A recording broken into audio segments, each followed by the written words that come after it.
Terima kasih Bu. Bismillahirrahmanirrahim. Assalamualaikum warahmatullahi wabarakatuh. Selamat siang, salam sejahtera untuk kita semua. Yang kami hormati wakil kepala sekolah, Bapak Ibu tenaga pendidik, tenaga kependidikan. Sebelumnya marilah kita panjatkan puji syukur kepada Allah yang telah memberikan rahmat serta hidayahnya kepada kita semua, sehingga sampai pada siang hari ini kita masih diberikan nikmat sehat, nikmat sempat, sehingga bisa mengikuti kegiatan ini. Sholawat serta salam semoga tak terlimpahkan kepada Nabi besar Muhammad SAW yang telah memberikan pencerahan kepada kita semua. Bapak Ibu yang kami hormati, yang pertama saya sampaikan terima kasih atas kehadiran panjenengan semuanya untuk mengikuti kegiatan ini. Pada siang hari ini ada beberapa Bapak Ibu guru yang belum bisa mengikuti kegiatan ini karena satu ada yang izin karena sakit, kemudian ada yang karena ada keperluan yang lain. Dan marilah kita doakan teman-teman kita yang sakit semoga segera diberikan kesehatan, keluarga kita yang sakit semoga juga diberikan kesehatan. Mari kita berdoa menurut agama dan kepercayaan kita masing-masing. Berdoa di sini.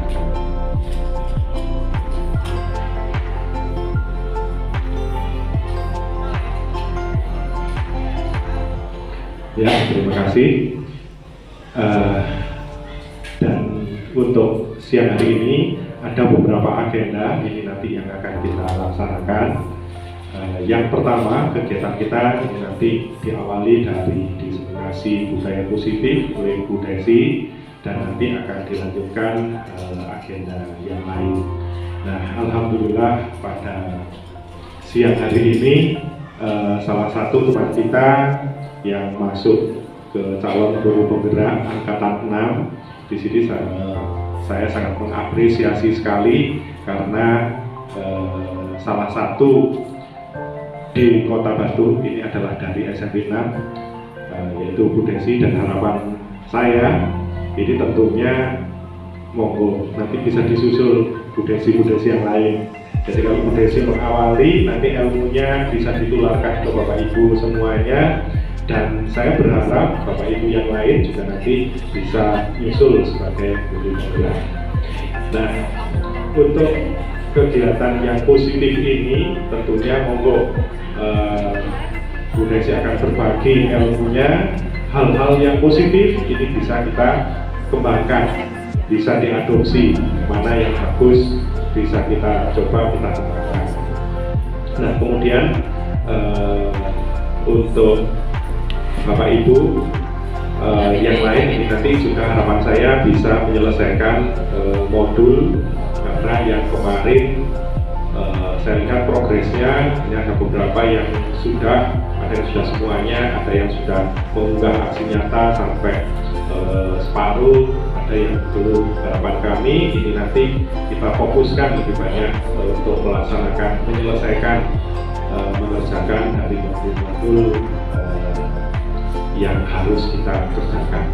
Mungkin untuk pengantarnya itu sekali lagi selamat kepada Bu Desi.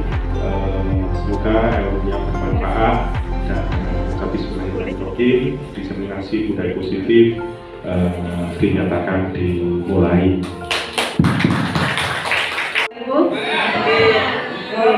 Mohon izin Bapak Ibu semua, saya menyampaikan diseminasi dari salah satu modul, dari modul 1.4 tentang budaya positif.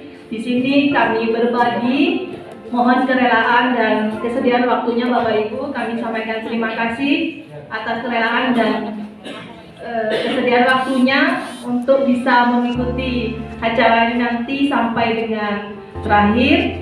Mohon kerjasamanya, bisa refleksi, bisa pertanyaan nanti. Jika ada pertanyaan yang ingin disampaikan, pastinya harus ada nih Bapak Ibu pertanyaannya, karena kita belajar ilmu baru, jadi pasti ada pertanyaan di sana. Mohon izin kesediaan Bapak Ibu semuanya.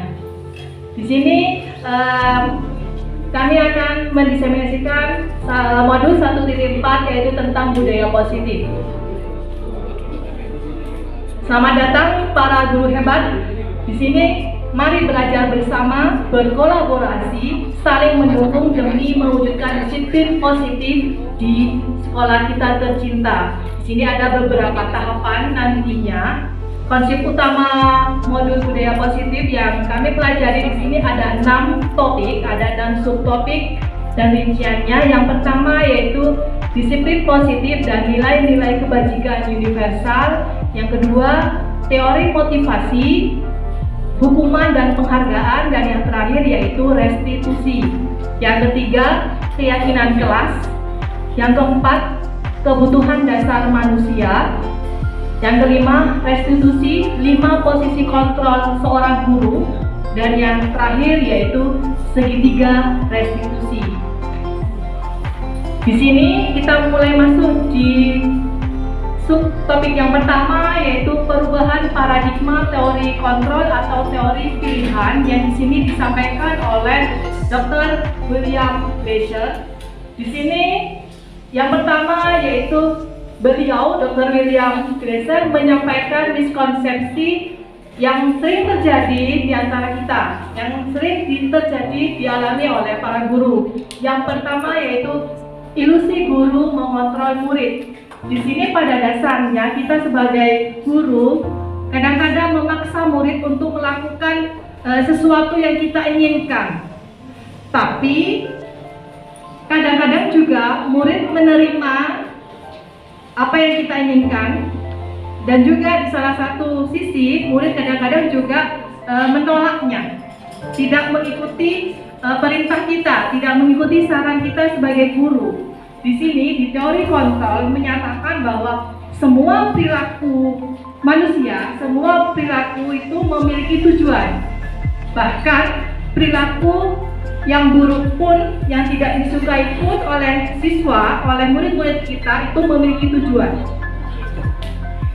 Yang kedua yaitu ilusi bahwa semua penguatan positif, efektif dan bermanfaat.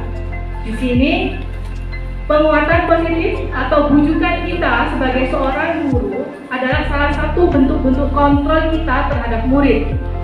Dan segala usaha untuk mempengaruhi murid agar mengulangi suatu perilaku tertentu adalah suatu usaha untuk mengontrol murid tersebut. Dalam teori ini, dalam jangka waktu tertentu, dalam jangka waktu panjang, kemungkinan murid tersebut akan menyadarinya bahwa kita mengontrol mereka dan mencoba untuk menolak bujukan kita, atau juga bisa jadi murid tersebut menjadi tergantung pada pendapat kita sebagai seorang guru. Jadi di sini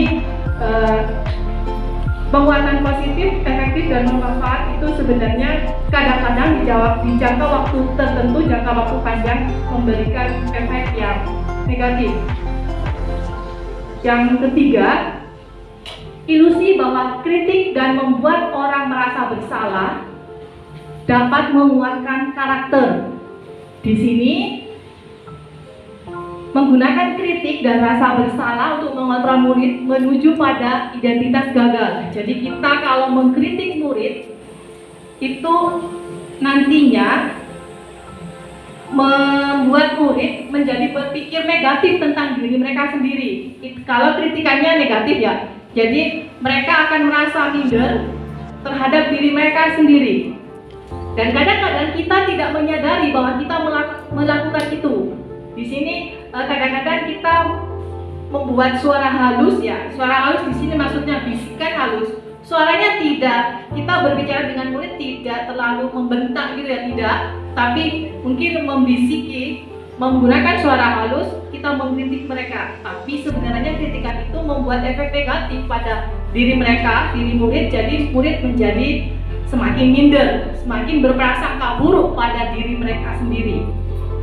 Selanjutnya yang terakhir, yang keempat adalah ilusi bahwa orang dewasa memiliki hak untuk memaksa. Di sini semua orang dewasa yang percaya bahwa mereka memiliki tanggung jawab untuk membuat murid-murid berbuat hal-hal tertentu. Apapun yang dilakukan dapat diterima selama ada sebuah kemajuan atau berdasarkan sebuah pengumuman kinerja. Di sini pada saat itu pula orang dewasa akan menyadari bahwa perilaku memaksa tidak akan efektif untuk jangka waktu panjang, untuk jangka waktu beberapa waktu lamanya, dan merupakan dan bisa membuat hubungan antara guru dan murid menjadi sebuah permusuhan akan terbentuk.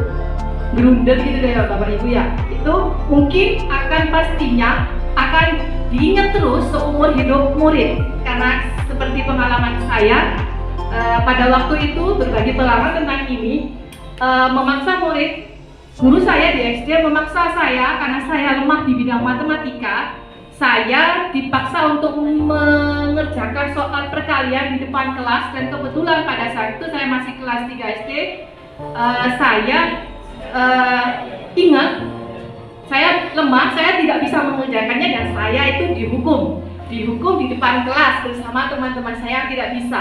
Kejadian itu sangat menyakitkan buat saya, karena itu akan dibawa sampai detik ini. Saya masih mengingat hal itu, dan itu tidak boleh dilakukan oleh kita sebagai guru, karena hal-hal yang sangat menyakitkan bagi murid akan dibawa sampai mereka dewasa. Seperti itu. Kita akan belajar bersama bagaimana sih sebenarnya membuat murid mengerti di kelas dan juga di lingkungan sekolah. Di sini ada perubahan paradigma stimulus respon antara teori kontrol atau teori pilihan. Siapa sesungguhnya yang memiliki kontrol? Di sini ada perbedaan antara stimulus respon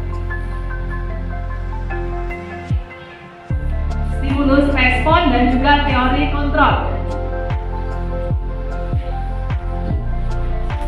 Yang pertama, di stimulus respon, realitas atau kebutuhan kita sama.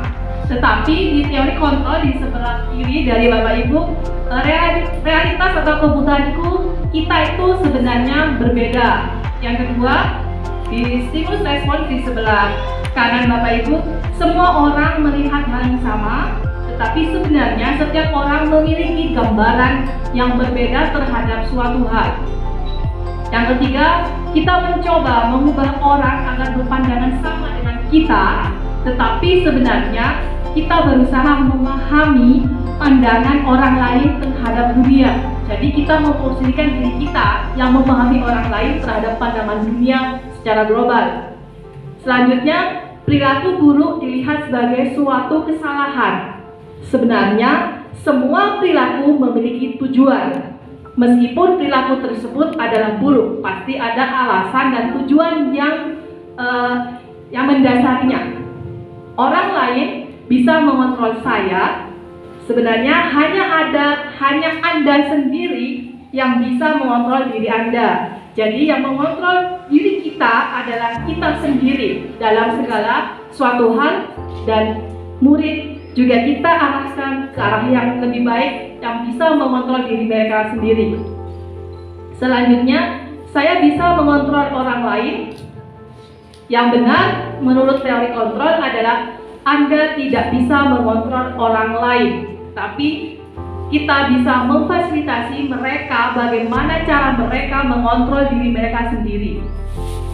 Selanjutnya, pemaksaan ada pada saat bujukan gagal.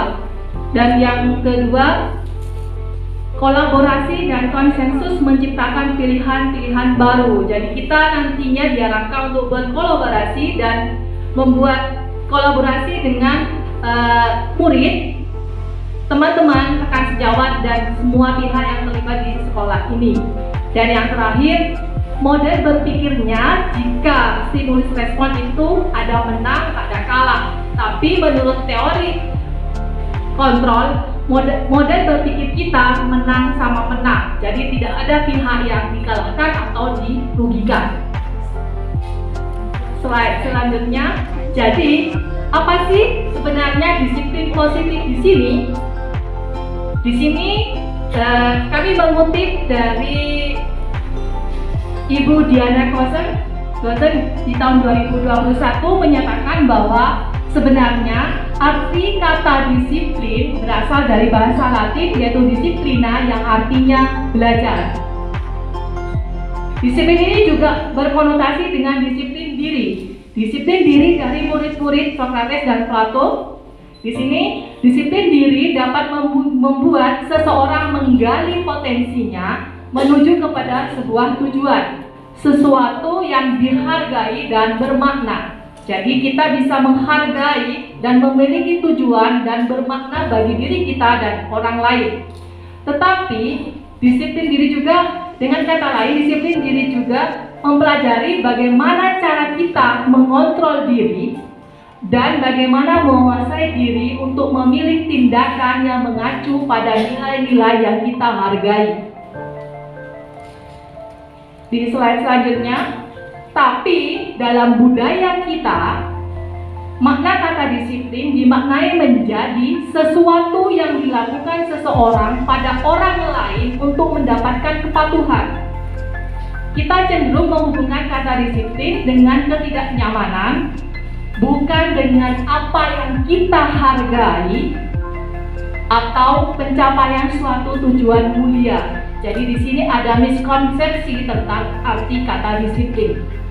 Di sini kita belajar bareng. Mohon maaf saya tidak menggurui, tapi saya menyampaikan poin-poin penting yang ada dalam modul budaya positif. Jadi kita punya istilahnya gambaran yang sama, jika memang tidak harus sama sih, tapi kita belajar hal baru dan ternyata kita bisa merefleksikan diri kita nantinya pada waktu di kelas, di sekolah, dan berkolaborasi dengan orang-orang yang ada di sekitar kita. Di sini yang kedua yaitu tentang nilai-nilai kebajikan. Nilai-nilai kebajikan adalah sifat-sifat positif manusia yang merupakan tujuan mulia yang ingin dicapai oleh setiap individu. Di sini nilai-nilai tersebut bersifat universal, tidak terkait tentang bahasa, suku bangsa, agama, ataupun hal yang lainnya yang melatar belakanginya. Setiap perbuatan memiliki suatu tujuan. Kami menyatakan setiap perbuatan memiliki suatu tujuan meskipun perbuatan itu negatif atau buruk, menurut teori kontrol dari William Glasser. Dengan mengaitkan nilai-nilai kebajikan yang diyakini seseorang, maka motivasi intrinsiknya akan terbangun. Motivasi internal yang ada dalam diri kita, yang ada dalam diri murid kita, itu akan terbangun, sehingga menggerakkan motivasi dari dalam untuk dapat mencapai tujuan mulia yang diinginkan. Jadi kita berusaha untuk membangkitkan motivasi internal, intrinsik yang ada dalam murid-murid kita, sehingga mereka nantinya akan sadar, akan menyadari bahwa semua perlakuan atau kelakuan tindakan yang mereka lakukan mempunyai efek positif dan efek negatif dari hal itu. Seperti yang kita tahu, nilai-nilai kebajikan yang ingin dicapai untuk pelajar di Indonesia, untuk setiap anak yang ada di Indonesia, untuk setiap murid yang ada di Indonesia adalah profil pelajar Pancasila yang telah kita tahu bersama. Di sana ada 6 dimensi. Yang pertama yaitu beriman, bertakwa kepada Tuhan Yang Maha Esa dan berakhlak mulia, mandiri, bernalar kritis, berkebinekaan global, bergotong royong, dan kreatif. Semua pembelajaran kita di kelas dan kegiatan pembiasaan yang ada di sekolah kita harapannya diarahkan atau merujuk pada nilai-nilai profil pelajar Pancasila. Oke, di sini kami mencoba membuat suatu koneksi antara teori motivasi perilaku manusia. Di sini yang pertama yaitu motivasi kita itu ada 3. Yang pertama yaitu untuk menghindari ketidaknyamanan atau hukuman. Biasanya kita akan berpikir, apa yang akan terjadi jika saya tidak melakukannya? Berarti itu seperti terpaksa kita melakukannya. Itu berarti datang dari motivasi eksternal kita, motivasi yang ada dari luar diri kita sendiri. Yang kedua, untuk mendapatkan imbalan atau penghargaan dari orang lain. Biasanya ini akan menjadi pertanyaan yang dimunculkan, yaitu apa yang akan saya dapatkan jika saya melakukannya. Jadi kita mengharapkan imbalan dari orang lain. Ini juga termasuk motivasi eksternal yang ada di luar diri kita. Dan harapannya ini akan memunculkan motivasi internal, yaitu untuk menjadi orang yang mereka inginkan dan menghargai diri sendiri dengan nilai-nilai yang mereka percayai. Di sini pertanyaan refleksinya, saya akan menjadi orang yang seperti apa apabila saya melakukannya. Ini akan menimbulkan motivasi internal dari dalam diri murid kita atau dalam diri kita sendiri.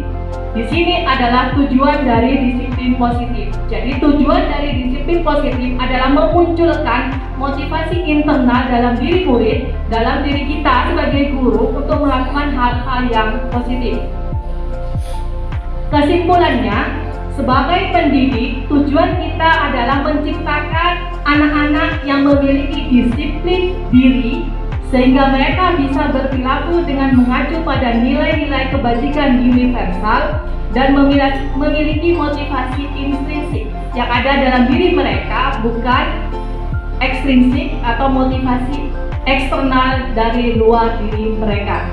Ini adalah tugas kita bersama Bapak Ibu. Jadi kita berusaha melayani semua murid-murid kita dengan baik, sesuai dengan ketentuan, dan kita bisa memunculkan motivasi internal diri murid sehingga nantinya murid-murid akan sadar dan memiliki kesadaran diri sendiri akan terhadap perilaku yang mereka lakukan. Selanjutnya, di sini saya mengutip dari pemikiran Ki Hajar Dewantara, Bapak Pendidikan Nasional Indonesia. Merdeka menurut Ki Hajar adalah, merdeka itu artinya tidak hanya terlepas dari perintah, akan tetapi juga cakap buat memerintah diri sendiri. Jadi merdeka itu tidak loss begitu saja nih Bapak Ibu ya. Ada tanggung jawab diri yang kita lakukan untuk tindakan kita yang kita lakukan. Jadi tidak hanya loss sembarangan dalam melakukan tindakan, tadi juga cakap untuk meminta diri sendiri ke hal-hal yang positif. Selanjutnya, ini topik yang ketiga, dihukum oleh penghargaan. Ini menarik Bapak Ibu. Mempelajari materi ini saya harus mengulang-ulangnya biar bisa mengubah mindset saya secara pribadi ya Bapak Ibu. Jadi saya berusaha memahami banyak hal-hal baru yang saya terima ketika mempelajari modul ini dan modul-modul yang lain, karena memang benar-benar materinya tidak ada di workshop dan materi pelatihan yang dilakukan oleh Kemendikbud atau sebelumnya, atau juga yang belum pernah saya dapat selama mengikuti pelatihan atau workshop selama ini. Jadi materinya benar-benar membuka wawasan dan membuka pemikiran saya yang terdahulu ternyata salah tentang seorang murid. Di sini dihukum oleh penghargaan. Seharusnya bahwasanya penghargaan berlaku sama dengan hukuman. Dalam arti meminta dan membujuk seseorang melakukan sesuatu untuk memenuhi suatu tujuan tertentu dan dari orang yang meminta atau membujuk. Dalam hal ini dorongannya masih eksternal dan ada ketergantungan. Beberapa dampak dari pemberian penghargaan menurut Alfikon tahun 1993. Di sini yang pertama, pengaruh jangka pendek dan jangka panjang. Jika kita memberikan penghargaan kepada seorang murid dalam waktu jangka pendek dan jangka panjang, ini akan mempengaruhi dia tidak akan menjadi kreatif, dia tidak akan menjadi inovatif yang seperti dia biasanya. Yang kedua, penghargaan tidak efektif, penghargaan merusak hubungan. Tidak efektif ini sama juga dengan yang pertama. Kalau penghargaan merusak hubungan, contohnya jika kita melakukan atau memberikan hadiah kepada seorang murid di dalam satu kelas, kita memberikan hadiah di sana jelas-jelas di depan anak, itu akan menimbulkan rasa iri. Ada rasa iri, kok saya tidak dikasih hadiah, kenapa dengan saya? Nah, seperti itu. Jadi ini dapat merusak hubungan antar murid dan murid dan guru jika diberikan langsung di kelas. Tetapi juga Bu, biasanya juga bisa memotivasi. Ya, jika diberikan dengan waktu yang tepat. Penghargaan itu dapat memotivasi murid untuk biar lebih giat lagi. Ya, sekali-kali, tidak dalam jangka waktu yang panjang dan berfrekuensi yang tetap. Seperti itu. Yang kedua, penghargaan mengurangi ketepatan, penghargaan menurunkan kualitas, hampir sama dengan yang pertama. Penghargaan mematikan kreativitas, penghargaan menghukum, dan penghargaan mengurangi motivasi dari dalam diri atau intrinsik. Kalau diberi penghargaan terus-menerus secara kontinu dalam waktu lama dan panjang, itu akan mengurangi motivasi dari dalam diri mereka sendiri, dalam diri intrinsik mereka sendiri. Contohnya, diberi penghargaan. Hari ini diberi penghargaan, saya memenangkan ini. Minggu depan atau bulan depan, mungkin dia akan berusaha, caranya dia berusaha itu sama dengan yang lalu. Jadi tidak timbul cara-cara yang lain yang inovatif gitu, yang kontinu, yang inovatif dan kreatif di sini. Selanjutnya, bentuk program kebajikan atau apresiasi. Di sini, dalam memberikan apresiasi atau pengakuan, perlu diingat beberapa hal. Yang pertama, beri dukungan secara khusus. Yang kedua, beri pengakuan secara pribadi. Kalau pribadi mungkin bisa diajak ngobrol secara personal, jauh dari murid-murid yang lain. Beri pengakuan kepada semua murid secara bergantian. Jadi jangan hanya si A, kamu sangat bagus, sangat hebat, nanti lagi si A, besoknya si A lagi. Itu harusnya semua murid mendapat pengakuan. Jadi semuanya bisa merasa sama. Saya tidak iri, tidak menimbulkan rasa iri, dan juga tetap memotivasi secara internal diri murid sendiri-sendiri. Yang keempat, memberi pengakuan secara konsisten dan fokus pada prosesnya, bukan hasil akhir dari sebuah pekerjaan murid. Jadi proses kita hargai, karena di dalam proses itu murid mengalami pengalaman belajar yang sangat bagus. Dan pengalaman belajar murid berbeda-beda. Setiap murid memiliki proses pembelajaran yang berbeda-beda. Kita harus menghargai itu. Di sini konsep disiplin dengan identitas gagal. Ada dua, Bapak Ibu. Jadi kita menerapkan disiplin tapi menghasilkan sebuah identitas murid yang gagal. Ada dua, yaitu tentang hukuman dan penghargaan yang telah saya sampaikan sebelumnya. Yang pertama, kenapa hukuman? Karena dia pastinya menyakitkan. Seperti yang saya tadi ceritakan, saya dihukum berdiri di depan kelas, dan itu sangat menyakitkan. Akhirnya masuk ke dalam psikis saya, emosional saya sampai sekarang. Dan akhirnya setelah di pelajaran kelas 3 SD itu, efeknya, mohon maaf guru bapak matematika, secara jujur saya akui saya kurang berminat pada pelajaran matematika sejak itu. Itu mematikan motivasi intrinsik saya. Jadi saya tidak senang, bukan pada gurunya, tapi pada pelajaran matematika, dan saya lemah. Gara-gara itu saya sudah kena hukuman, sudah motivasi itu saya belajar secara internal, secara sadar diri saya sudah berkurang. Jadi di bawah sampai besar, sampai SMA, sampai kuliah, akhirnya saya lebih senang pada mata pelajaran lain. Jadi hampir saat ini, mohon maaf Pak Iwan, saya juga lemah di matematika karena hal kecil menurut Bapak Ibu, menurut Ibu Guru ya, Ibu Guru pada waktu itu kecil gitu ya, seperti itu. Jadi diterapkan pada anak sendiri, anak saya sendiri, dia tidak membenci namanya pelajaran matematika, karena ini juga proses ya. Kalau sudah besar seperti ini mungkin kita bisa mengimbangi, tapi kalau sudah dari anak biar tidak terulang, saya menyemangati mereka. Jadi bagaimana caranya juga senang dengan numerasi dan literasi, semuanya bisa seimbang. Yang kedua, hukuman itu tidak nyaman dalam waktu jangka panjang. Yang ketiga, murid pastinya takut kalau dihukum dan memaksa. Selanjutnya, murid menyembunyikan kesalahan. Suatu kali dia tidak dihukum, mungkin murid akan menyembunyikan kesalahan yang dia lakukan. Yang terakhir, murid menjadi rendah diri. Yaitu contoh konkretnya ada di depan Bapak Ibu. Saya jadi rendah diri karena dihukum di depan kelas pada waktu itu.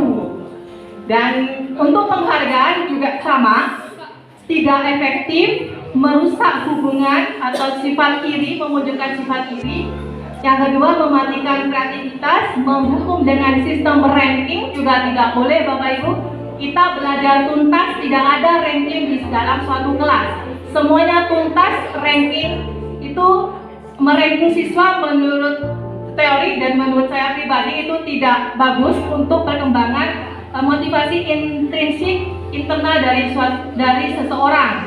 Karena kalau tahu ranking saya ada di paling bawah dari semua teman-teman, itu tambah merendahkan diri murid tersebut dan membuat down mental si anak. Jadi kita belajar tuntas, jadi di kelas pastinya tuntas dan merampas hak untuk menghargai dirinya sendiri di sini. Selanjutnya, kebalikannya ada konsep disiplin dengan identitas sukses, dengan membuat anak-anak sukses. Nantinya di sini ada dua, yaitu disiplin dengan konsekuensi, dan harapannya kita bisa melakukan disiplin dengan restitusi. Yang pertama, yang disiplin konsekuensi, yaitu penguatannya jangka pendek, karena kita diharapkan pada konsekuensi apa yang dilakukan oleh siswa. Perlu monitoring berkelanjutan, murid menghormati peraturan, bukan menghormati guru, karena kalau konsekuensi, murid lebih takut pada peraturannya daripada pada gurunya sendiri. Akhirnya seperti itu akan timbul rasa seperti itu. Dan yang keempat, mencoba mengontrol murid dengan penguatan positif. Dan harapannya kita bisa melakukan disiplin restitusi. Di sini murid bertanggung jawab untuk perilakunya sendiri. Jadi dia melakukan apa, dia akan bertanggung jawab itu. Yang kedua, fokus pada pemecahan masalah jangka panjang. Murid menghormati dirinya sendiri dan orang lain. Murid paham bahwa dirinya sendiri yang memegang kendali kontrol atas dirinya sendiri. Dan yang terakhir, murid bersemangat memperbaiki kesalahan yang mereka lakukan. Ini kita dihadapkan pada hukuman atau konsekuensi. Coba kita lihat bersama-sama, ini termasuk hukuman atau konsekuensi Bapak Ibu. Oke, yang pertama ada yang mau mencoba membaca dan menjawabnya apakah ini hukuman atau konsekuensi. Saya baca biar bisa menarik kesimpulan bersama-sama ya Bapak Ibu. Mencatat 100 kali di dalam buku kalimat "Saya tidak akan terlambat lagi karena datang terlambat ke sekolah". Ini disebut? Oke, Pak Aldi, hukuman. Ya, benar. Ini yang pertama adalah termasuk hukuman. Yang kedua, Pak Punin. Oke, Pak Punin.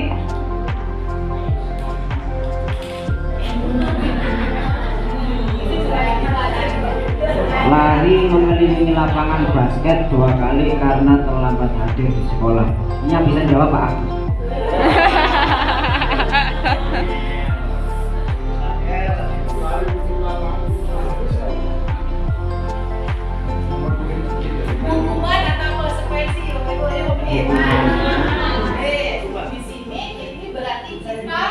menghukum murid. Oke. Yang ketiga, membersihkan coretan yang dibuatnya di meja tulis. Ya, ini konsekuensi. Ini contoh konsekuensi. Yang keempat, menggantikan kertas tugas teman yang telah dicoret-coret. Konsekuensi. Jadi kita bisa mengambil, oh ini hukuman, ini konsekuensi, mempunyai pandangan seperti itu ya Bapak Ibu. Contoh-contohnya, berjemur di lapangan basket pukul 12 siang karena mengobrol dengan teman. Oke, ini hukuman. Kita menghukum mereka. Membersihkan tumpahan air di meja tulis karena tersenggol pada saat belajar. Ya, ini konsekuensi. Dan ini konsekuensi apa hukuman bagus? Lari mengelilingi lapangan basket 2 kali karena terlambat 10 menit untuk pelajaran PJOK. Hukuman? Yakin? Hukuman atau konsekuensi? Lari mengelilingi lapangan basket 2 kali karena terlambat 10 menit untuk pelajaran PJOK. Kalau PJOK-nya? Oke, karena ada PJOK-nya Pak Irwan, benar. Karena ada PJOK-nya, ini termasuk konsekuensi. Jadi konsekuensi karena dia si murid ini terlambatnya pada pelajaran PJOK, mungkin masih ganti baju agak lama. Jadi waktunya print kumpul bagus, kok enggak ada, anaknya baru dari kamar mandi lah, ini disuruh lari, ini termasuk konsekuensi.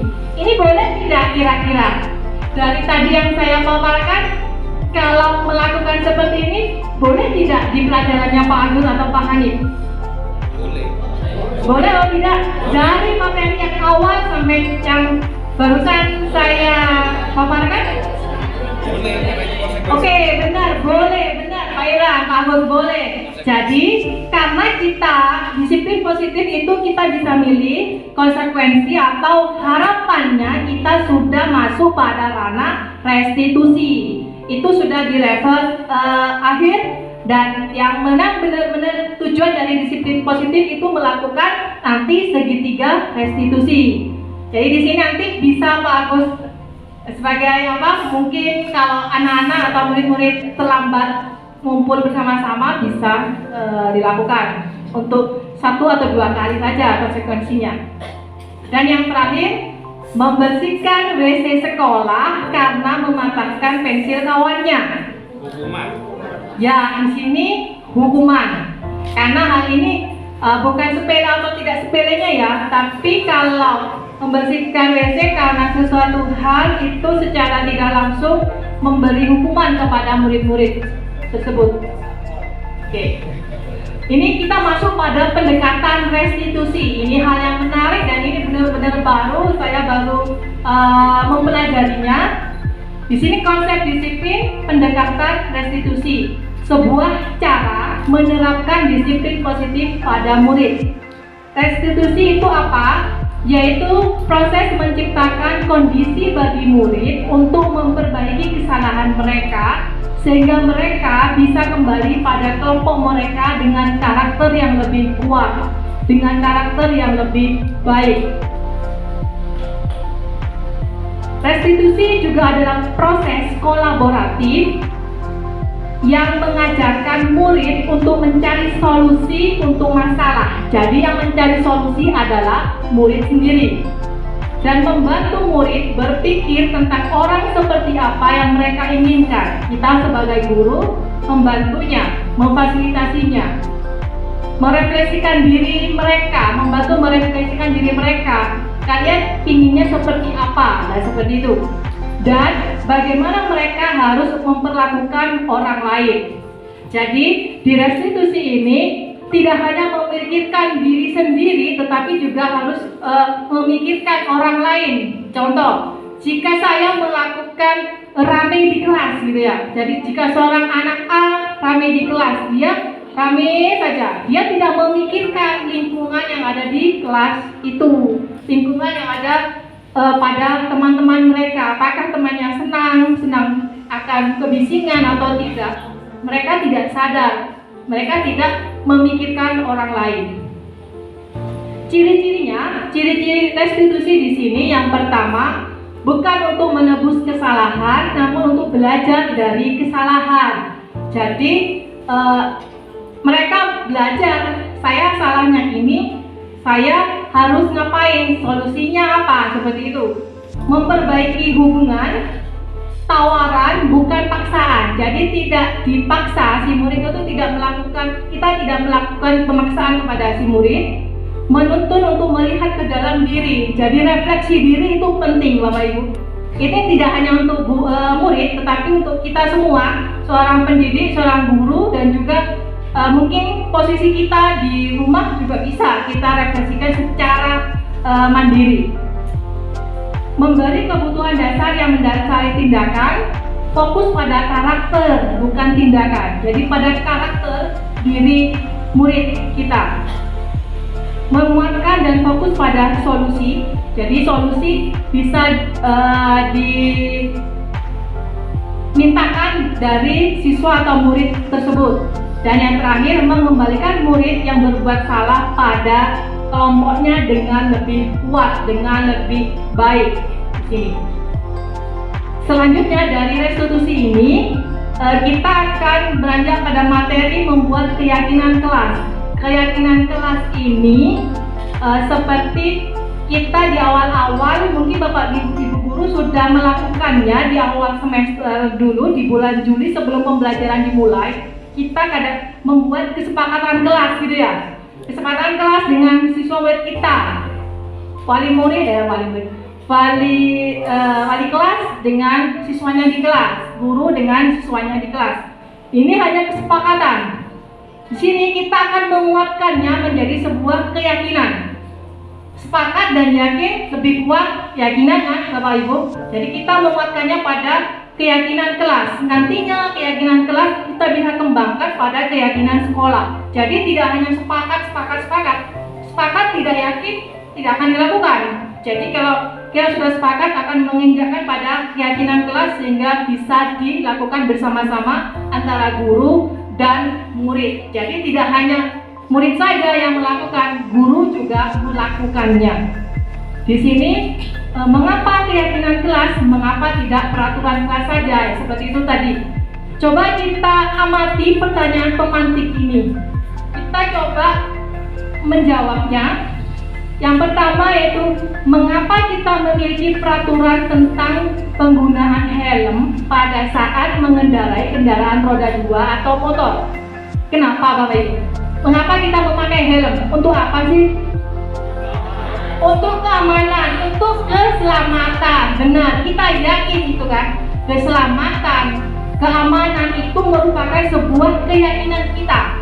Jika kita tidak memakai helm, mungkin kepleset atau apa akan fatal, ya kan? Naudzubillah dari kayak Bapak Ibu. Ini sebagai contoh. Keselamatan, keamanan dalam kasus ini adalah sebuah keyakinan bagi semua orang. Yang kedua, mengapa kita memiliki peraturan tentang penggunaan masker dan mencuci tangan setiap saat sejak pandemi berlangsung terjadi? Untuk apa Bapak Ibu? Menjaga kesehatan. Oke, benar Pak Agus. Kata kuncinya adalah kesehatan. Kesehatan adalah sebuah keyakinan bagi kita untuk melakukannya. Jadi contoh yang pertama adalah keselamatan, keamanan, dan kedua adalah kesehatan. Itu adalah sebuah keyakinan. Dan ini bisa diterapkan di kelas kita. Keyakinan kelas ini, ya ini nilai-nilai keselamatan atau kesehatan inilah yang kita sebut sebagai suatu keyakinan, yaitu nilai-nilai kebajikan universal yang disepakati secara tersirat dan tersurat lepas dari latar belakang suku, agama, ras, bahasa, atau apapun itu. Jadi nilai-nilai kebajikan universal itu tidak menyangkut pautkan pada SARA gitu ya, sistem SARA dan yang lainnya. Ini cara-caranya pembentukan keyakinan sekolah atau kelas secara lingkup kecil Di sini yang pertama, keyakinan kelas bersifat lebih abstrak daripada peraturan yang lebih rinci dan konkret. Yang kedua, keyakinan kelas berupa pernyataan-pernyataan universal secara umum. Yang ketiga, pernyataan keyakinan kelas senantiasa dibuat dalam bentuk positif, dalam bentuk kalimat positif. Keyakinan kelas hendaknya tidak terlalu banyak sehingga mudah diingat oleh seluruh warga kelas, termasuk guru dan murid di kelas itu. Keyakinan kelas sebaiknya sesuatu yang dapat diterapkan di lingkungan tersebut, dan semua warga kelas hendaknya ikut berkontribusi dalam pembuatan keyakinan kelas dengan lewat curang pendapat. Jadi semuanya bisa mengumpulkan pendapatnya bagaimana cara membuat keyakinan kelas itu. Bersedia meninjau kembali keyakinan kelas dari waktu ke waktu. Jadi ada refleksi terhadap keyakinan kelas yang dibentuk. Prosedurnya yaitu yang pertama, mempersilahkan warga sekolah atau murid-murid di kelas untuk keyakinan kelas atau di sekolah untuk bercurah pendapat tentang peraturan yang perlu disepakati di kelas atau sekolah tersebut. Kita jadi curah pendapat si A apa, si B apa. Yang kedua, mencatat semua masukan-masukan para murid atau warga sekolah di papan tulis atau di kertas besar, sehingga di mana semua warga kelas atau sekolah dapat melihat hasil dari curah pendapat tersebut. Dan yang ketiga, menyusun keyakinan kelas sesuai prosedur pembentukan keyakinan kelas atau sekolah dan mengganti kalimat-kalimat negatif menjadi kalimat-kalimat positif di sini. Selanjutnya, meninjau kembali daftar curah pendapat yang sudah dicatat, apakah ada yang sama atau tidak. Meninjau ulang keyakinan sekolah atau kelas secara bersama-sama. Sebaiknya keyakinan kelas atau tersebut tidak terlalu banyak sehingga bisa dilaksanakan oleh semuanya dan ingat semua warga kelas tersebut. Setelah keyakinan kelas atau sekolah selesai dibuat, bisa juga semua warga kelas dipersilakan untuk meninjau ulang dan menyetujuinya, termasuk guru dan murid di kelas tersebut.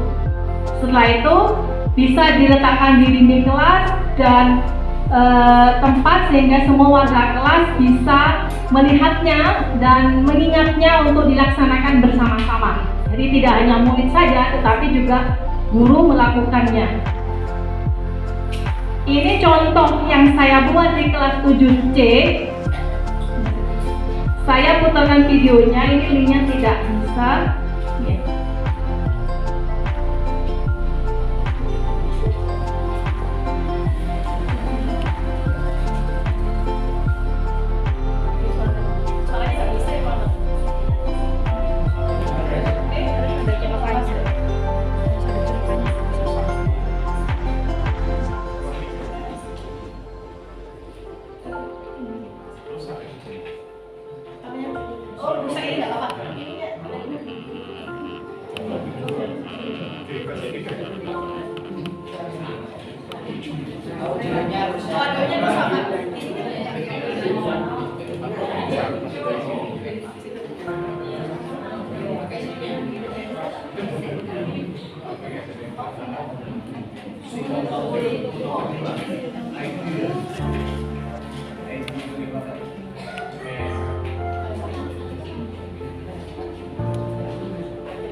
Di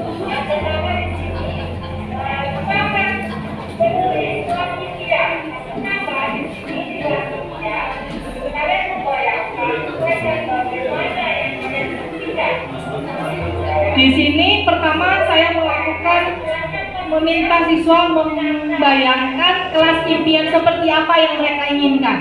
Jadi saya menggunakan kalimat kelas impian di kelas 7C itu seperti apa. Mereka menulis dalam sebuah post-it untuk nanti ditempelkan di poster kelas impian. Jadi mereka menulisnya sendiri-sendiri setelah ini.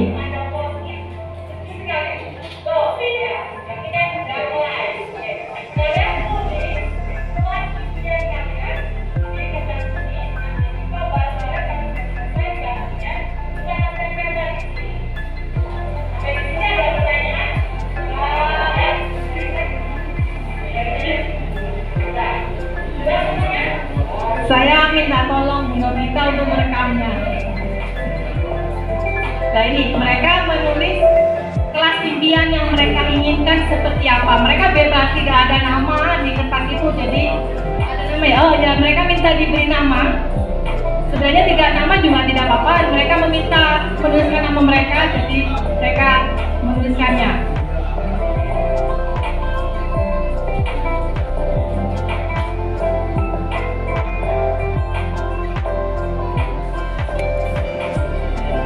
Dan menempelkannya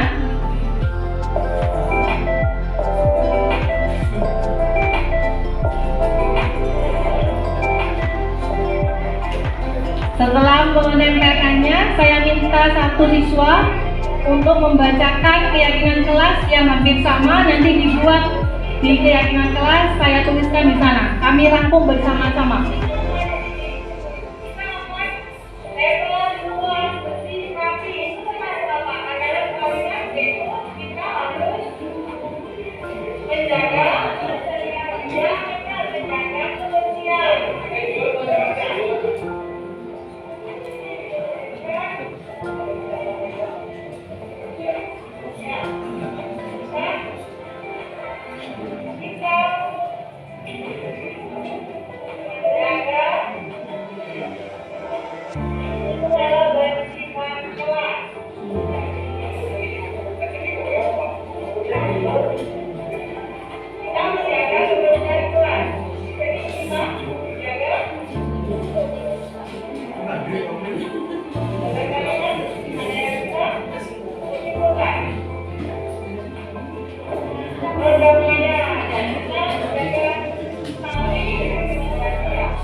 Ada 4 keyakinan kelas ini.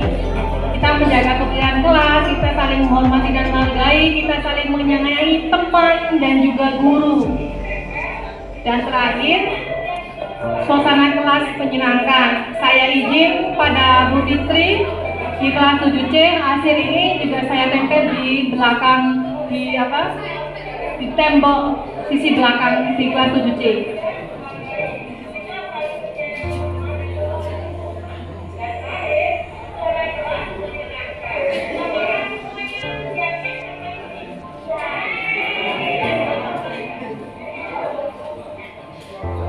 Pertama ada satu siswa Vanessa di sini.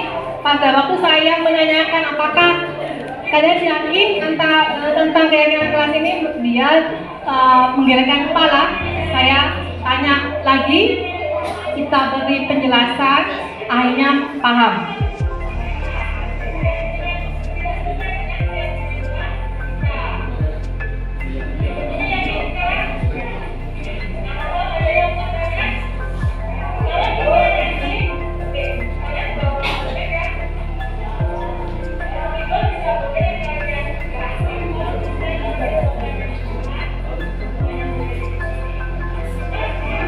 Dan yang terakhir, setelah mereka sepakat, kami sepakat di kelas itu, kami menandatangani keyakinan kelas itu dan kami tempel di kelas.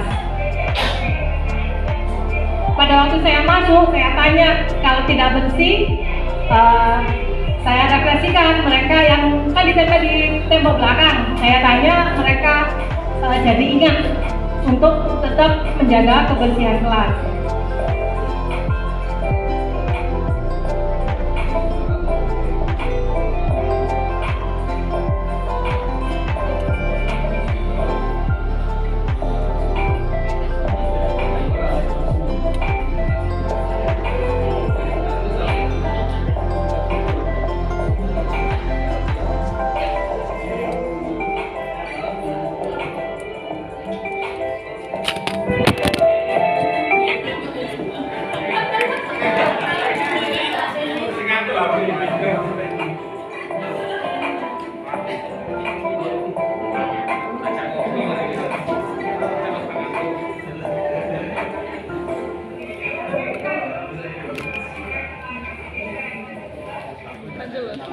Kancil merusut.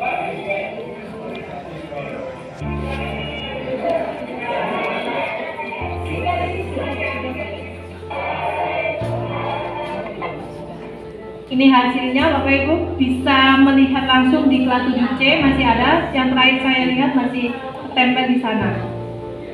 Oke. Terima kasih untuk videonya. Sekarang kita kembali.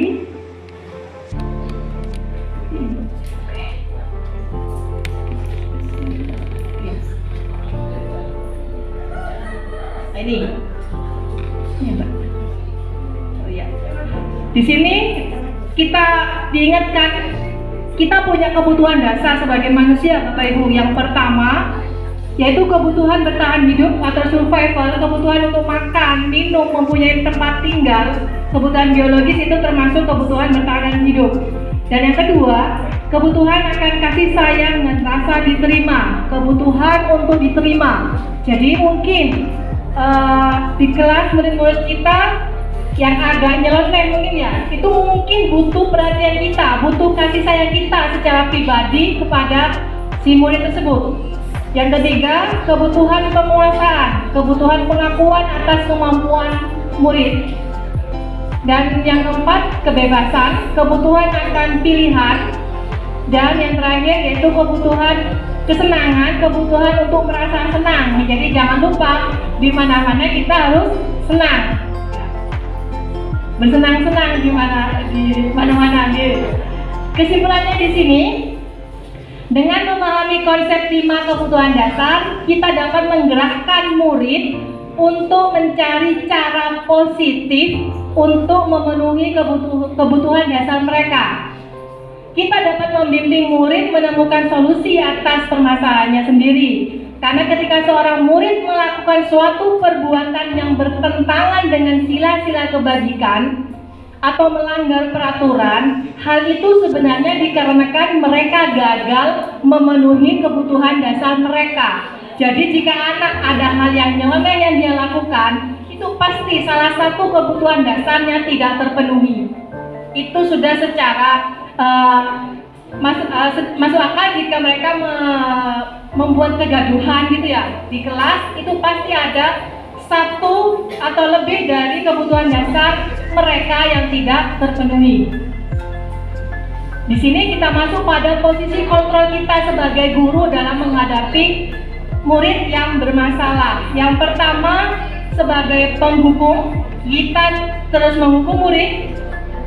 Pembuat rasa bersalah, kita mengatakan hal yang halus tapi menyakitkan dan merendahkan diri si murid.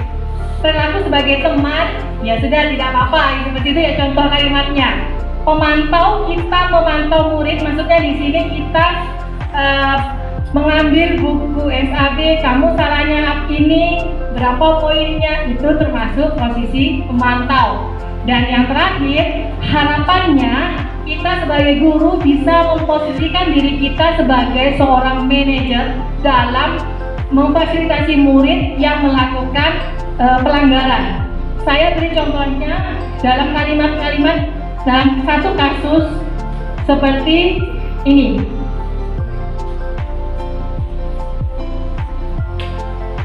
Kasusnya, contoh penerapan posisi kontrol dalam sebuah kasus, mungkin kasus yang sering terjadi di sekolah kita, murid tidak memakai atribut lengkap saat upacara bendera. Di sini sebagai penghukum, biasanya kata-kata yang keluar gitu deh Bapak Ibu, kata-kata atau kalimat yang keluar seperti ini. Patuhi aturan sekolah, lalu berdiri di depan barisan, seperti itu menghukum. Yang kedua, pembuat rasa bersalah. Berapa kali Pak Guru harus memberitahu, Pak Guru kecewa sama kamu. Kata-kata kecewa sama kamu itu adalah pembuat rasa bersalah. Yang ketiga, posisi sebagai teman. Ayolah yang tertib, buat Pak Guru bangga, buat Ibu Guru bangga. Kali ini tidak apa-apa kamu salah. Jadi kita menganggap mereka teman kita. Sebagai pemantau, kali ini kamu sudah melanggar. Apa peraturannya dan konsekuensinya? Jadi kita memposisikan kita menanyakan konsekuensinya apa, seperti itu. Dan harapannya dalam menangani masalah murid, kita memposisikan diri sebagai seorang manajer, dan ini sangat luar biasa. Ini membutuhkan proses panjang buat kita sebagai guru, memposisikan kita sebagai manajer yang memang benar-benar menangani murid itu tahap demi tahap. Yang kalimat yang keluar yaitu, apakah kamu tahu kesalahanmu? Kira-kira bagaimana kamu memperbaiki kesalahan ini? Jadi murid diajak untuk merefleksikan diri sendiri dan mencari solusi dari murid, bukan dari seorang guru. Dari contoh ini, kira-kira Bapak Ibu ada di posisi yang mana? Apakah ada yang seorang manajer di sini? Pastinya Pak Papo yang manajer sekolah. Di sini maksudnya, di sini di posisi kontrol. Ada pastinya ada ya Bapak Ibu.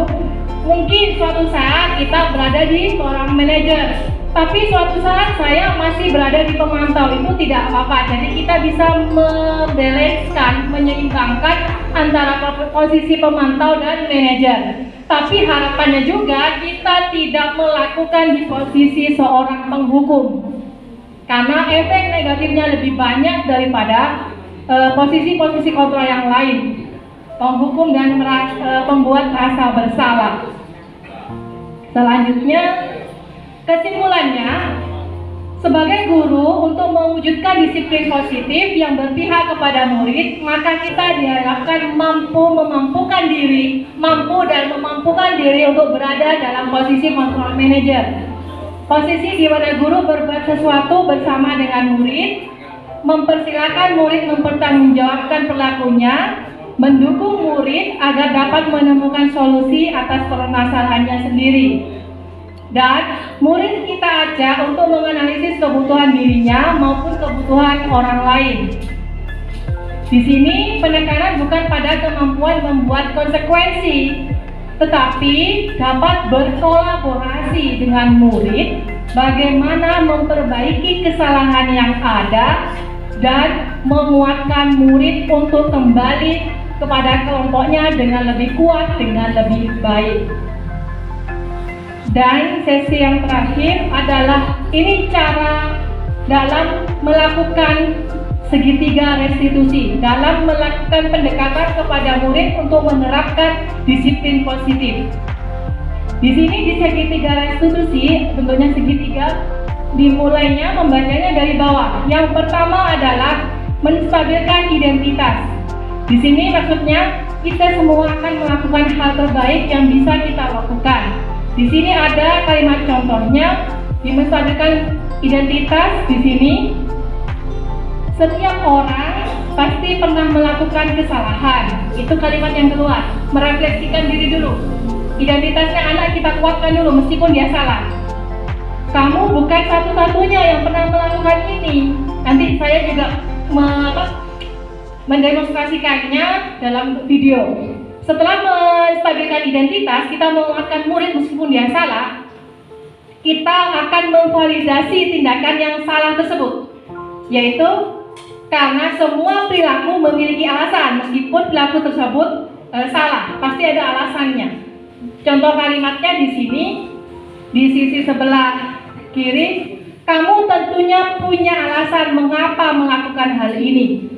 Yang kedua, adakah cara yang lebih efektif dan lebih baik mendapatkan apa yang kamu butuhkan? Dan yang terakhir adalah sisi miring yang sebelah kiri, yaitu menanyakan keyakinan. Kita di sini membuat semua murid untuk memiliki motivasi internal. Motivasi internalnya kita kuatkan lagi. Setelah memvalidasi tindakan yang salah, kita kuatkan motivasi internal si murid tersebut. Contohnya, kalimatnya, keyakinan kelas apa yang telah kita sepakati. Kita ingatkan keyakinan kelas, keyakinan sekolah yang kita yakini bersama-sama. Kamu ingin menjadi orang yang seperti apa? Dari sini kita ajak mereka untuk merefleksikan kedepannya mereka ingin jadi apa. Kalau seperti setelah salah, kita lakukan menanyakan keyakinan mereka. Selanjutnya, ini video melakukan praktik segitiga restitusi seperti tadi slide-nya.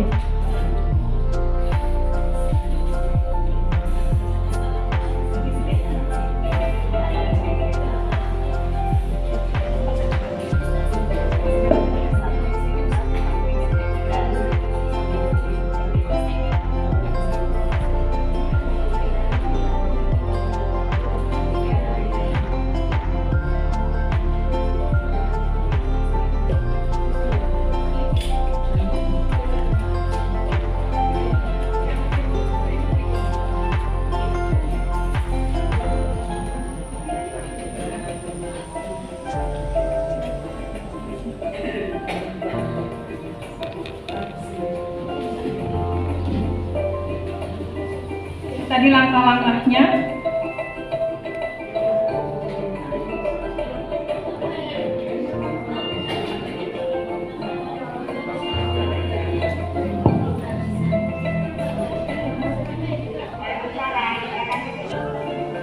Ini kasusnya Rangga.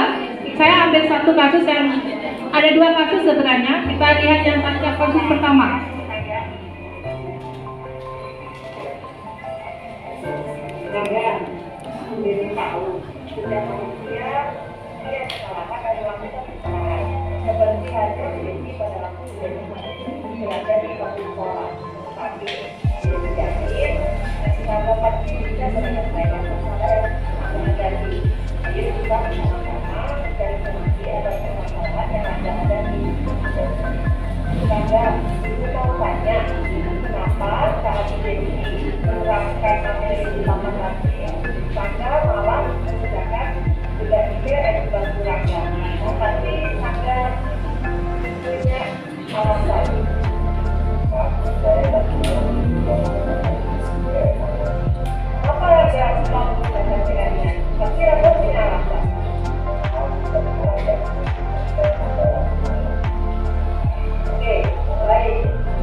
Ini kasus 2 mencontek gitu ya, mencontek pada keulangan.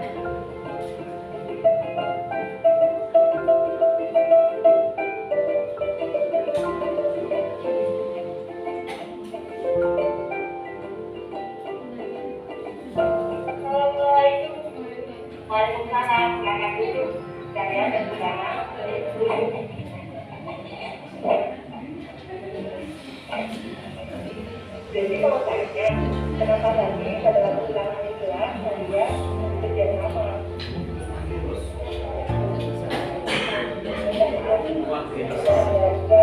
Ibu tidak mencari kata yang salah, tetapi tujuannya kita sama-sama mencari solusi atas masalah yang ada. Kenapa kalian?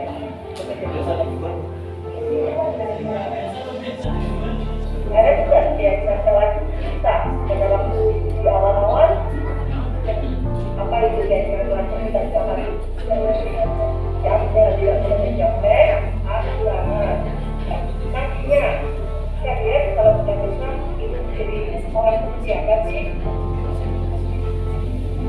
kalau di orang sukses dan dia dulu orang sukses itu dalam pandangan kalian seperti apa?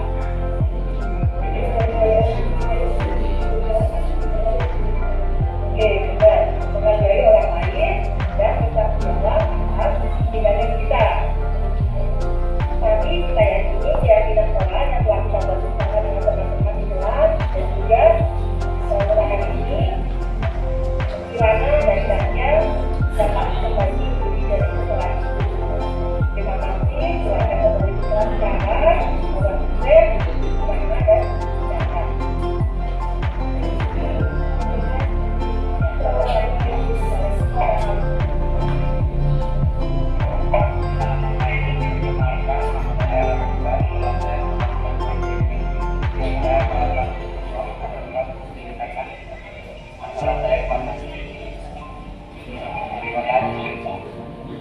Assalamualaikum warahmatullahi wabarakatuh. Perkenalkan, saya Kirana. Setelah saya melakukan praktik restitusi, saya merasa lebih percaya diri karena saya dapat menyelesaikan masalah saya dan saya belajar bertanggung jawab dan lebih percaya diri pada kemampuan yang saya punyai. Terima kasih. Assalamualaikum warahmatullahi wabarakatuh. Ini testimoni dari murid yang tadi di praktik restitusi Cahaya, Kirana, dan Rangga di kelas 7C.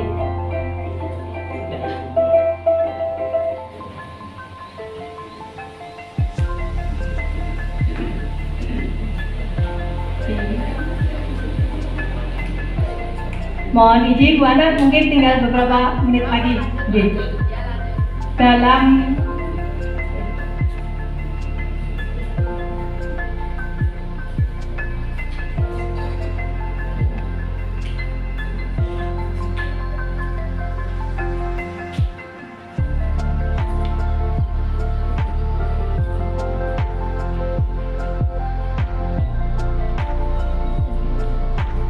Dalam penerapan disiplin positif, hendaknya guru memiliki standar kepribadian, profesional dan sosial yang baik, dimanapun, di mana guru mampu berefleksi pada posisi kontrolnya saat ini.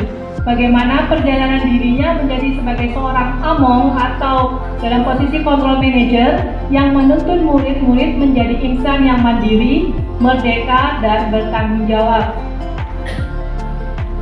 Ini adalah sesi terakhir Bapak Ibu. Semoga sesi belajar kita ini dapat memberikan manfaat dan bisa mewujudkan murid yang berkarakter profil pelajar Pancasila. Terima kasih Bapak Ibu. Mohon kalau ada pertanyaan, monggo Bapak Ibu. 1 atau 2, 3 dan seterusnya pertanyaan dari Bapak Ibu semuanya. Nggih, monggo Pak Suat.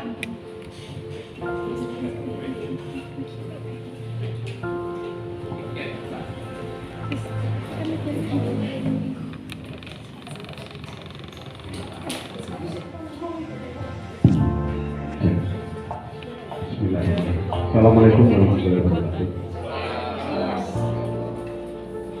Terima kasih banyak atas yang sudah disampaikan oleh Bu Desi. Saya terus terang aja bias di satu pernyataan, yaitu dihukum oleh penghargaan. Dan kalau kita terhukum oleh penghargaan, kemudian bagaimana kalau kita tidak dihargai? Ya, terus terang aja, pengalaman pribadi saya dan semuanya ada yang dalam penjelasan Bu Desi tadi. Saya beri contoh pengalaman hidup yang tidak terlupakan yang dikatakan Bu Desi tadi. Bu Desi harus berdiri di depan dihukum Pak Asmadi, enggak jadi contoh semua hidup. Ini masalah penghargaan dan apakah tidak perlu dihargai. Saya juga mengalami sendiri Bu Desi tahun 79 Bu Desi 78. Enggak, ya ini pengalaman pribadi yang perlu kita terapkan nanti bagaimana sih tepatnya memberi penghargaan itu. Makanya di situ pada waktu itu saya SMP kelas 2 dan saya dinobatkan sebagai the best student angkatan pertama SMP 1. The best studentnya adalah saya. Kalau masih tersimpan di situ ada piala besar, ada piala besar di SMP 1. Itulah piala pertama yang diperoleh oleh SMP 1. Saya yang menyumbangkan itu. Sehingga saya bangga sekali dan alma mater saya cukup hebat. Sehingga saya waktu di SMP 1 ya saya pelihara dengan baik. Ceritanya begini Bu Desi, pada waktu itu lomba cerdas cermat. Lomba cerdas cermat SMP 1 juara 1. Ya, saya bertiga, saya kemudian pendamping kanan saya itu pacar saya, pendamping kiri teman saya. Nah, pada saat final itu kami mengalahkan SMP terfavorit di Batu waktu itu ya, karena sudah menjadi nama SMPK. Akhirnya sudah kami juara 1, dapat piala. Dalam hati saya ada yang ingin aku reganono itu maksudnya waktu itu. Mengapa? Karena sehari setelah final itu saya jatuh sakit. Saya hitung-hitung sampai seminggu tidak ada satu pun guru yang mau menjenguk saya. Karena saya ingin paranormal aku ini, karena sudah memberi kebanggaan. Ya, saya ingin butuh waktu ini dihargai memang. Nah, ternyata tidak ada. Yang datang itu ya malah pendamping kanan saya itu pacar saya, ya, rumah saya dan sebagainya. Ya, itu. Padahal yang saya inginkan saya butuh dihargai waktu itu. Paling tidak ciuman sih. Ya, opo wis minggu ini gak mlebu. Padahal mari ngangkat piala. Opo hari ini kecil itu ngangkat piala gede gitu. Nah, sehingga waktu itu saya jelas butuh penghargaan dan ternyata yang muncul kan tidak dihargai. Nah, ini yang saya katakan bias tadi. Kalau penghargaan itu bisa menjadi hukuman, ya, itu tadi pernyataannya. Kemudian kalau tidak dihargai juga malah jadi hukuman. Akhirnya sejak saat itu saya tidak mau berprestasi lagi. I don't want to be the best student. Ya, itu. Ya, saya memberi konsekuensi kepada sekolah. Tetapi ternyata lulusan tetap saya the best student. Ya, pada lulusan. Ada lagi yang mengecewakan. Walaupun saya the best student, biasanya pada saat perpisahan diumumkan, diberi penghargaan. Ternyata juga tidak. Ya, itulah yang memupuk saya mengapa saya tidak mau berprestasi. Ya, ternyata sebetulnya sekolah mau memberi penghargaan ke saya begini. Saya diusulkan dapat beasiswa. Beasiswanya keluarnya terlambat. Saya keluar lulus, beasiswa baru keluar. Beasiswanya adalah saya masuk ke SMA Negeri 2 Malang gratis. Saya ambil konsekuensi juga, daripada saya ke Malang nggak ketemu pacar saya, lebih baik saya ke Batu saja. Beasiswa nggak saya ambil karena saya abot pacar saya. Iya, dia yang perhatian ke saya. Ya, siklus itu berlanjut. Ya, akhirnya saya tetap berprestasi. Berlanjutnya kemana ke SMP 1 lagi. Ingat waktu kita RSBI ya, RSBI bagaimana Pak Asma di luar negeri dan sebagainya. Apa waktu itu Pak Suat, waktu itu terus ada saya bosen di bahasa Inggris. Saya pindah ke TK ya, saya Pak Umang, Pak Almarhum Pak Rifik mempropos. Akhirnya sebegitu hebatnya RSBI waktu itu, setiap kali keluar, saya nggak mewakili bahasa Inggris dong.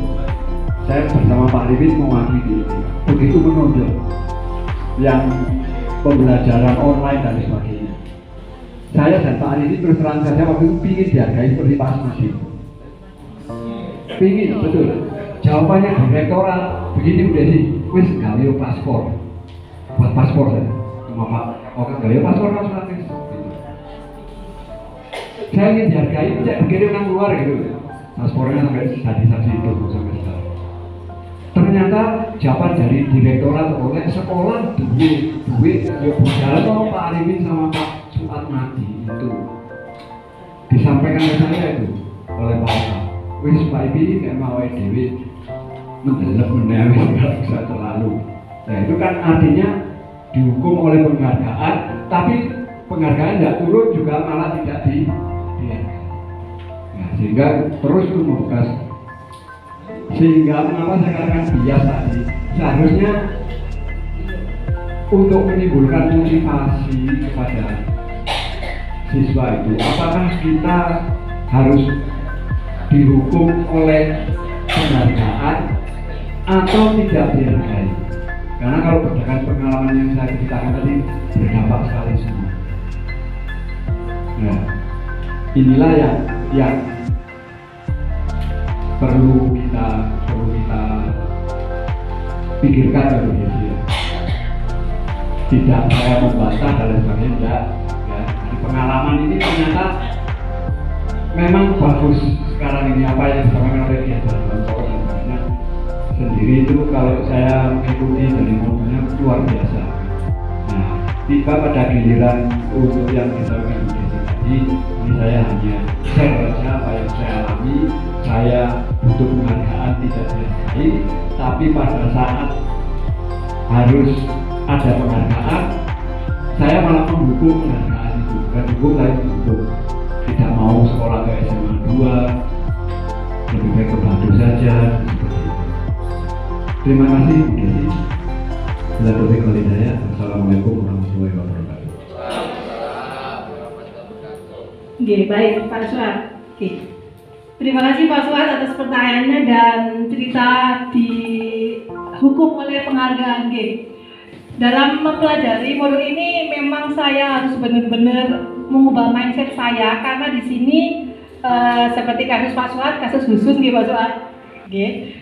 Kasus khusus dan di kasusnya Pak Suat memang pada waktu itu butuh penghargaan.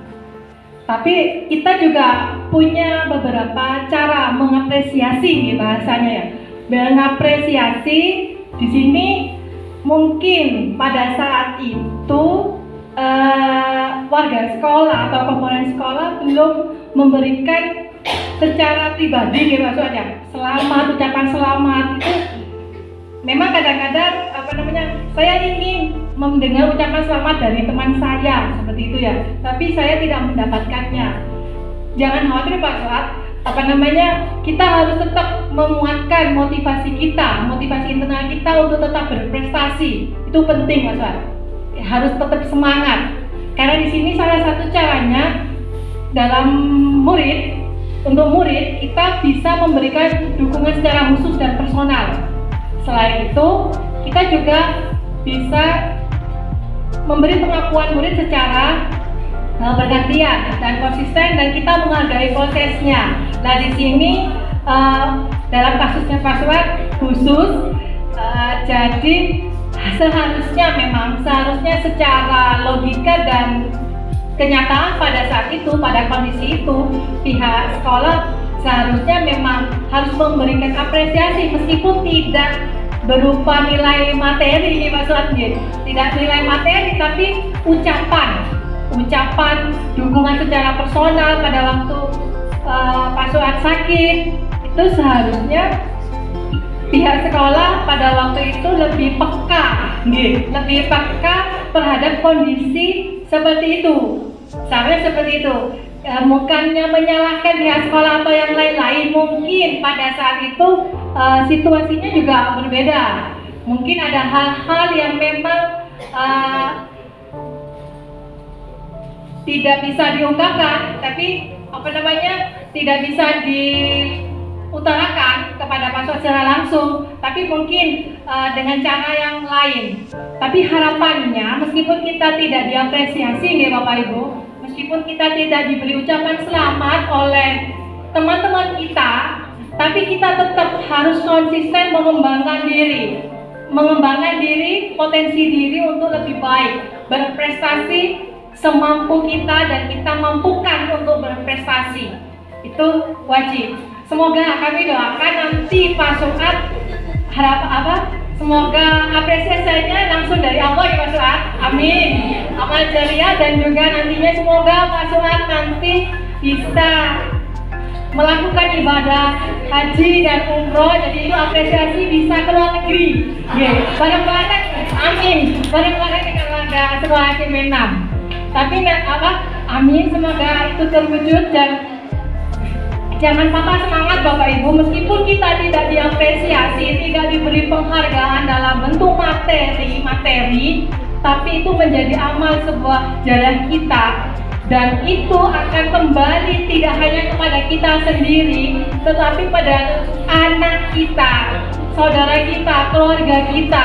Itu mungkin di sana Pak Suat memudahkan. Mungkin salah satunya juga pada saat itu Allah permudah urusan Pak Suat dan keluarga Pak Suat. Mungkin saat itu seperti itu. Allah permudah urusan kita. Allah permudah keinginan kita. Mungkin di sana apresiasinya tidak langsung dari manusia, secara dari rekan sejawat, tapi langsung kepada Tuhan Yang Maha Esa, kepada Allah, kepada kita. Jadi apresiasinya tidak hanya sebatas itu saja, materi dan moral dari manusia, tapi juga dari Tuhan Yang Maha Esa, Allah Maha Pencipta. Seperti itu Pak Suat, mungkin seperti itu jawaban kami. Atau mungkin Bapak Ibu guru ada yang menanggapi atas pernyataan Pak Suat tadi. Ada mic-nya Bu Novita, Pak Tom. Ke Pak Budiman.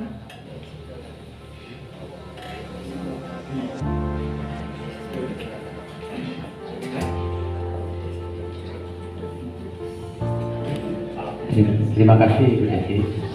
Sangat menarik apa yang disampaikan oleh Pak Soad ya. Dalam pemberian penghargaan ini, yang pengalaman dari Pak Soad ini perlu kita adakan konsultasi Bu ya, sehingga kebutuhan yang dikatakan Bu Desi tadi, kebutuhan dasar tidak terpenuhi itu kita diskusi dulu, berkoordinasi.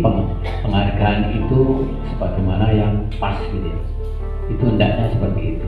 Yang saya setuju dengan hukum ada penghargaan itu, saya setuju, namun dilabeli dengan konsultasi dulu, pendekatan ya, sehingga kebutuhan dasar yang diberi penghargaan ini terpenuhi. Yang kedua Bu Desi, saya ingin jawaban yang melegakan gitu. Ketika kita sebagai posisi kontrol gitu, untuk mewujudkan disiplin murid, itu saya pernah ya membantu Pak Agus di lapangan itu, mengumpulkan apa yang dibicarakan Pak Ibu Desi tadi. Saya pernah mengatakan begini pada anak yang berulang-ulang melanggar di disiplin itu, di ragam dan sebagainya itu. Anak-anak sekolah kita punya slogan sekolah hebat, itu ya. Kemudian di mana hebatnya jika kamu berperilaku berulang-ulang seperti ini? Ini termasuk kontrol mana ini? Saya ingin tahu. Bagus itu Pak. Bagus Pak Budiman. Terima kasih Pak Budiman. Sekolah kita punya keyakinan anak-anak. Sekolah kita punya slogan hebat-hebat. Terima kasih Pak Budiman atas penguatan kepada murid dan contoh buat kita semua. Setelah itu jika kalian bertindak seperti ini, bagaimana gitu Pak Budiman? Oh, jika bertindak berulang-ulang melanggar peraturan itu bagaimana? Ya, di sini bisa diteruskan. Itu sudah dari posisi manajer. Sudah di manajer Pak Budiman. Sudah di posisi idealnya gitu ya. Kita tidak menyalahkan murid, kita tidak memojokkan murid untuk merasa bersalah, kan tidak. Tapi dilanjutkan mungkin. Kita sudah punya slogan hebat, jika melakukan hal-hal ini berulang-ulang melanggar peraturan ini bagaimana? Ada jawaban kan? Setelah itu apa alasannya kalian melakukan ini? Seperti itu ya. Setelah itu kita yakinkan lagi. Ayo kita ajak lagi untuk anak-anak kita yakini keyakinan sekolah kita bahwa kita memang benar-benar hebat gitu ya. Seperti dalam ini. Pak Buya sudah melakukan menstabilkan identitas, sudah validasi tindakan apa yang salah, dan juga memunculkan solusinya itu loh Pak, solusinya dari siswa sendiri. Pastinya kita menanyakan keyakinan, setelah itu kan mereka menjawab. Jadi sebaiknya bagaimana solusi dari murid. Jadi murid-murid, oh saya tidak boleh melakukan ini, saya seharusnya seperti ini. Itu sudah dalam tahap manajer, kontrol manajer Pak Budiman. Lanjutkan dan pengimbasan kepada teman-teman. Terima kasih. Terima kasih Pak Budiman. Saya sangat terinspirasi dengan saya. Terima kasih. Oke, matur nuwun Pak Budiman. Ada lagi Bapak Ibu?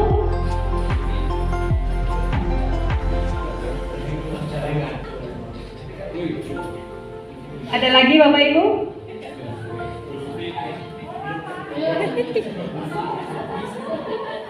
Cukup? Oke. Terima kasih Bapak Ibu atas waktu yang diluangkan mengikuti sharing bersama, berkolaborasi untuk mewujudkan budaya positif. Pak Budiman dan teman-teman yang lainnya bisa mengadopsi, kita usahakan, kita mampukan diri kita untuk berada pada posisi manajer, menangani siswa dan juga menggunakan segitiga restitusi. Jadi kita bisa menguatkan murid, menstabilkan murid dengan karakter yang lebih baik. Matur nuwun Bapak Ibu, terima kasih atas waktunya. Mohon maaf jika ada yang salah, ada yang kurang berkenan. Nanti mungkin PPDF ini kami sharekan di grup, jadi kita bisa tetap ingat, kita tetap belajar bersama. Terima kasih Pak Koto, terima kasih manajemen sekolah dan Bu Ana, terima kasih. Terima kasih Bapak Ibu semuanya, kami akhiri. Wassalamualaikum warahmatullahi wabarakatuh.